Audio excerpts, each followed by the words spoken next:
finally, dumating na yung ating walkie-talkie. Ito yung Baofeng Portable Two-Way Radio. So, ito yung pinakalaman ng box nga. So, aalamin natin kung paano nga ba siya gamitin. So, kailangan talaga natin ng walkie-talkie dahil once na, wag naman sana, pero kunyari nagkaroon ng problema sa mga signal, etong walkie-talkie makakapag-communicate tayo sa ating mga mahal sa buhay, yung mga malalapit sa ating mga kasama natin. So, kahit walang signal, kahit walang load, makakapag-communicate kayo sa tulong nitong ating amateur radio user's manual. Ito sa ating user's manual, nandito yung different parts nitong ating walkie-talkie. So, tingnan natin. So, yung number 1 nakalagay dito is power or volume knob.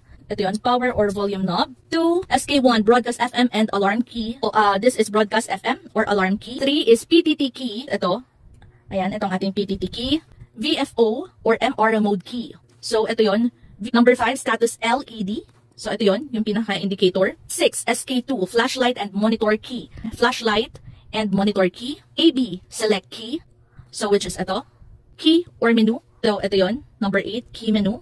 Numeric keypad. Of course, ito alam niyo na yan, numeric keypad. Antenna jack. So, ito yon yung pinaka-antenna jack. And may kasama naman siyang, ito, ayan yung ating antenna. So, mamaya kakabit natin. Mga parts muna, LED flashlight. So, number 11, ito yon pinakataas. Color LCD. So, of course, ito yung ating screen. Accessory jack. So, dito, speaker and microphone. So, ito yon pinaka-speaker and microphone natin. Ito siya. One touch, search key. Ito yon one touch or search key. Key exit, which is itong color red. Arrow up or down navigation key. Ito yon Type-C charging port. So, ito na yun. Ito. So, natatanggal yan. Na-open to.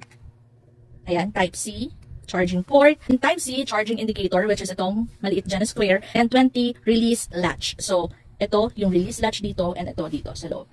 Okay. So, sa box natin, may mga kasama na siya. Of course, itong antenna. Meron na din siyang ito, yung lanyard lang na maliit para sa kamay. Meron na din tayo ditong desktop charger. So, dito natin instant na i-charge ang ating walkie-talkie. So, kapag hindi nyo gamit, pwedeng nandito lang nakalagay yung walkie-talkie para instant na siya na nag-charge. Ito, actually, hindi ko pa alam kung saan siya.